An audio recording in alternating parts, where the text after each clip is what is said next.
بسم اللہ الرحمن الرحیم۔ دوستو، آج کا جو ہمارا موضوع ہے وہ اردو زبان کے عہد بعہد نام کے حوالے سے ہے۔ تو ہماری اردو زبان کا نام ہمیشہ سے اردو نہیں ہے، اسے تاریخ میں مختلف ناموں سے مخاطب کیا جاتا رہا ہے۔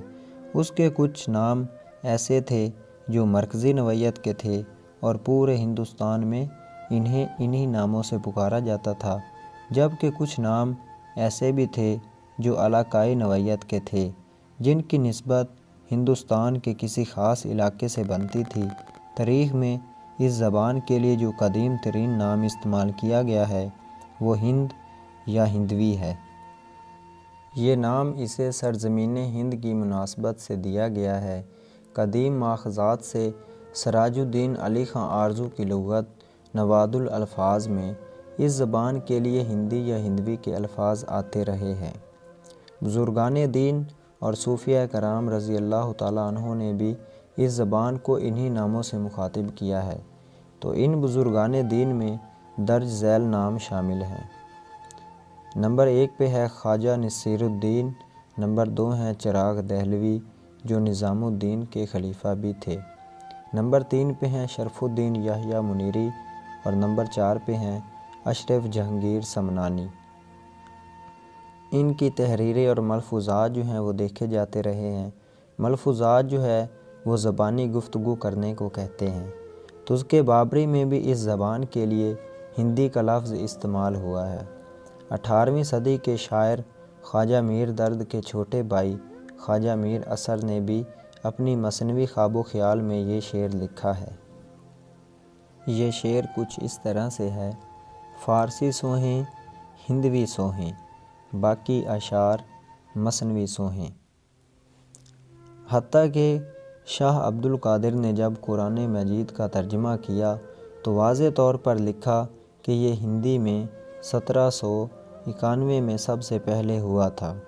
تو اردو کے اگر دوسرے نام کے حوالے سے ہم بات کریں تو وہ ریختہ ہمارے سامنے آتا ہے۔ فارسی زبان میں اس کا مطلب بنانا، ایجاد کرنا، نئے میں ڈھالنا اور موزوں کرنا وغیرہ کے ہیں۔ ریختہ کا لفظ آغاز میں ان زبانوں کی بجائے ان راگوں کے لیے استعمال ہوا ہے جس میں فارسی اور ہندی راگوں کی آمیزش ہوتی تھی۔ تو امیر خسرو کی وہ شاعری جس میں فارسی اور ہندی کو ملا کر لکھا گیا ہے اسے بھی ریختہ کہا جاتا ہے۔ تو اس کی 2 صورتیں ہوتی تھیں، ایک مصرع وہ فارسی میں اور دوسرا ہندی میں لکھتے تھے، یا دوسری صورت یہ تھی کہ آدھا مصرع فارسی میں اور آدھا ہندی میں لکھ دیا جاتا تھا۔ بعد میں اس کے الفاظ ہماری زبان کے لیے استعمال ہوئے اور اس کی وجہ یہ تھی کہ اردو مختلف زبانوں سے مل کر بنائی گئی۔ اردو کی کلاسیکل شاعری میں ریختہ کا لفظ عام دیکھا جا سکتا ہے، جیسے ولی دکنی، سراج اورنگ آبادی، میر تقی میر، مرزا غالب کے لیے لفظ ریختہ استعمال ہوتا رہا ہے۔ اسی حوالے سے ایک شعر ہے کہ ریختہ کہ تم ہی استاد نہیں ہو غالب، کہتے ہیں اگلے زمانے میں کوئی میر بھی تھا۔ تو دوستو، مغلوں کے دور حکومت میں اردو کے لیے ایک تیسرا نام اردو معلیٰ بھی تھا جو استعمال ہوتا رہا ہے۔ اردو معلیٰ عام طور پر اردو کے اس علاقے کی زبان کو کہا گیا ہے جو قلعہ معلیٰ اور اس کے قریبی عمارتوں میں بولی جاتی تھی۔ بہت وقت تک یہ نام اردو معلیٰ صرف دارالحکومت کے اپنے خاص مقامات تک محدود رہا۔ یہ شاہی علاقہ جات اور شاہ جہان آباد تک کچھ وقت کے بعد صرف اردو ہو کر رہ گیا۔ تو اسی طرح دوستو، یہ احمد وصی کا ایک شعر بھی میں نے لکھا ہوا ہے: وہ کرے بات تو ہر لفظ سے خوشبو آئے، ایسی بولی وہی بولے جسے اردو آئے۔ تو ہمارے سامنے چوتھا نام جو ہے وہ اردو کے نام سے آتا ہے۔ اردو کو عام طور پر ترکی زبان کا لفظ بنایا جاتا ہے یا بتایا جاتا ہے، جس کے لغوی معنی لشکر، چھاؤنی، کیمپ یا فرودگاہ وغیرہ کے ہیں۔ یہ تصور بھی بہت دور تک محدود رہا کہ اردو ایک لشکری زبان ہے کیونکہ لشکر میں لاند بھانت کی بولیاں بولی جاتی ہیں، مختلف علاقوں، نسلوں اور مزاجوں کے لوگ ہوتے ہیں۔ یہ تصور رہا کہ لشکر بازاروں اور خانقاہوں میں مختلف زبانوں اور بولیوں کے ملاپ سے بنی، اس لیے اسے اردو کہا جاتا ہے۔ تاریخی طور پر یہ لفظ سب سے پہلے مصفی نے اس شعر میں بیان کیا۔ مصفی کا یہ شعر کچھ اس طرح سے ہے: خدا رکھے زباں ہم نے سنی ہے میر و مرزا، کہیں کس منہ سے ہم اے مصفی اردو ہماری ہے۔ تو اس میں میر و مرزا سے کیا مراد ہے؟ میر سے مراد میر تقی میر ہے، جبکہ مرزا سے مراد مرزا رفیع الدین سودا ہے۔ تو سودا کا نام دوستو قصیدہ کے حوالے سے مشہور ہے۔ اسی طرح مرزا داغ کا اردو کے بارے میں مشہور شعر ہے کہ اردو ہے جس کا نام ہمیں جانتے ہیں داغ، ہندوستان میں دھوم ہماری زباں کی ہے۔